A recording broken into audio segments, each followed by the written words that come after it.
Ya'ni ustalar xonadon ahlini aldab ketayotgan holatlar. Bilsin va bilsin, esidan chiqarmasin. Nohaq o'zlashtirilgan mol bu dunyoda ham, u dunyoda ham egasini ahvolini qiyin bo'lib qolishiga sabab bo'lar ekan. Bundan ehtiyot bo'laylik. Sizdan keyingi farzandlarni qanday bo'lishligi ham, odob axloqli bo'lishligi ham, betarbiya bo'lib ketishligi ham siz topgan pulni oqibatidan kelib chiqadi.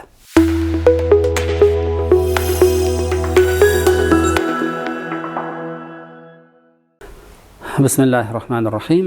Alhamdulillah va salatu va salamu ala sayyidina rasulillah. O'tgan safardagi suhbatimizda mardikor ishlatib, mardikorni pulini bermay ketishlik yoki to'liq bermaslik to'g'risidagi suhbatni qilgan edik.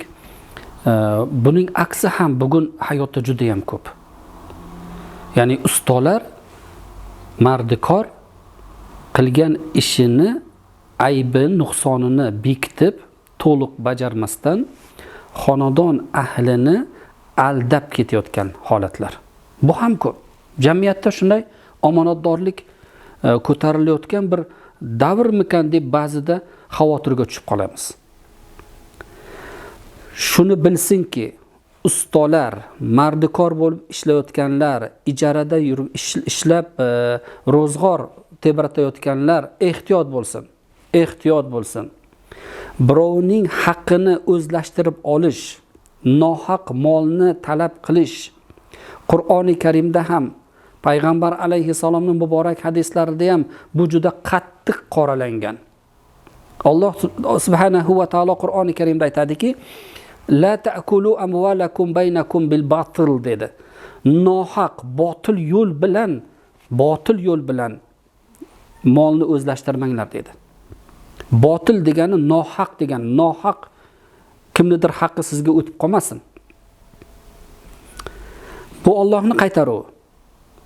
Payg'ambar alayhisalomning muborak hadislari borki, qiyomatda odam bolasining oyog'i joyidan siljimaydi toki 4 ta narsa haqida javob bermaguncha dedi. 4 narsa haqida javob beradi, keyin odam oyog'i joyidan siljidi. Ya'ni yaxshilik tomonga qarab ketadi. Joyidan siljimaydi oyog'i degani uning ahvoli qiyinlashadi. Uning boshiga juda uqubat va azoblar keladi degani. Ana o'sha 4 ta narsaning biri, har bir inson olgan pulini qayerdan va qanday oldi. Ana shu haqida javob beradi dedi. Va qayerga sarf qildi.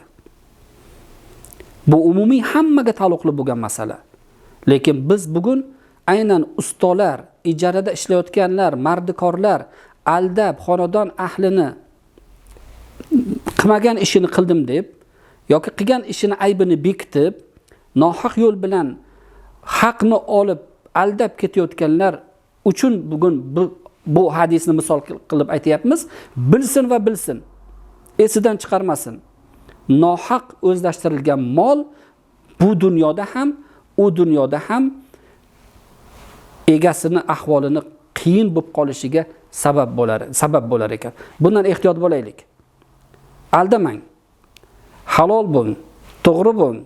Sizdan keyingi farzandlarni qanday bo'lishligi ham, odob axloqli bo'lishligi ham, betarbiya bo'lib ketishligi ham siz topgan pulni oqibatidan kelib chiqadi.